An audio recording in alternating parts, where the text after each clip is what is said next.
7वें श्लोक में कर्म योगी की और 8वें 9वें श्लोकों में सांख्य योगी की कर्मों से निर्लिप्तता बताकर अब भगवान भक्ति योगी की कर्मों से निर्लिप्तता बताते हैं।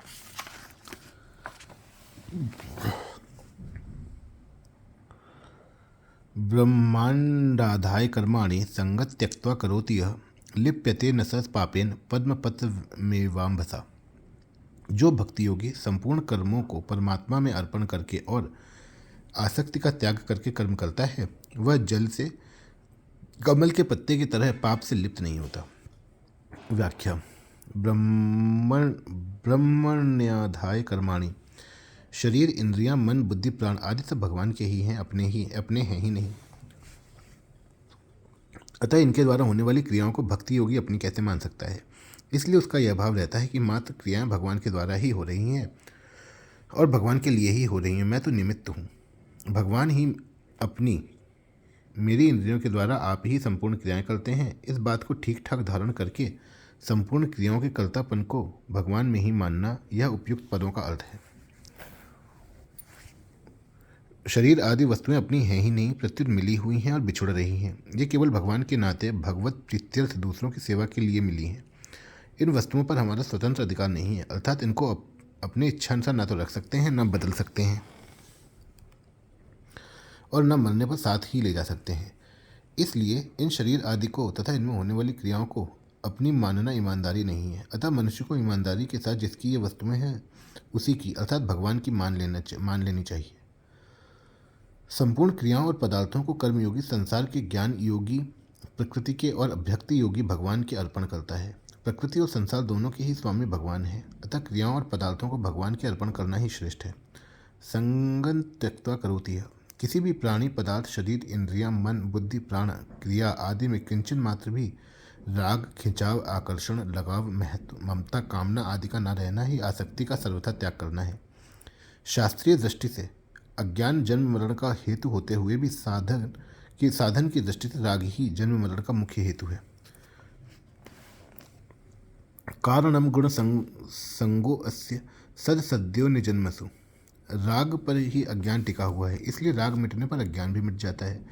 इस राग या आसक्ति से ही कामना पैदा होती है। संगात संजायते कामः। कामना ही संपूर्ण पापों की जड़ है। इसलिए यहाँ पापों के मूल कारण आसक्ति का त्याग करने की बात आई है, क्योंकि इसके रहते मनुष्य पापों से बच ही नहीं सकता और इसके न रहने से मनुष्य लिप्त नहीं होता पापों में।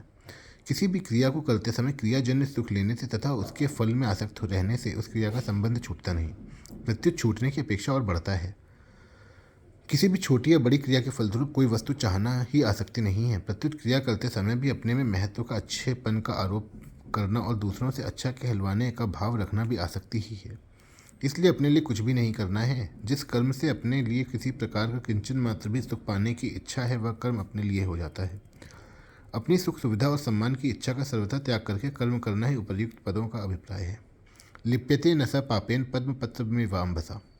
यह कितनी विशेष बात है ना कि भगवान के सम्मुख होकर भक्ति योगी संसार में रहकर संपूर्ण भगवद अर्थ कर्म करते हुए भी कर्मों से नहीं बंधता। जैसे कमल का पत्ता जल में उत्पन्न होकर भी जल में रहकर भी जल से निर्लिप्त रहता है, ऐसे ही भक्ति योगी संसार में रहकर संपूर्ण क्रियाएं करने पर भी भगवान के सम्मुख होने के कारण संसार में सर्वथा निर्लिप्त रहता है। भगवान से विमुख होकर संसार की कामना करना ही सब पापों का मुख्य हेतु है। कामना आसक्ति से उत्पन्न होती है। आसक्ति की सर्वथा अभाव होने से कामना नहीं रह सकती, इसलिए पाप होने की संभावना ही नहीं रहती। धुएं से अग्नि की तरह कभी कर्म किसी न किसी दोष से युक्त होते हैं, परंतु जिसने आशा, कामना, आसक्ति का त्याग कर दिया है उसे ये दोष नहीं लगते। आसक्ति रहित होकर भगवद अर्थ कर्म करने के प्रभाव से संपूर्ण संचित पाप विलीन हो जाते हैं। अतः भक्ति योगी का किसी प्रकार से भी पाप से संबंध नहीं रहता। यहाँ पापेन पद कर्मों से होने वाले उस पाप पुण्य रूप फल का वाचक है जो आगामी जन्मारंभ में कारण होता है। भक्ति योग उस पाप पुण्य फल से कभी लिप्त नहीं होता, अर्थात बंधता नहीं।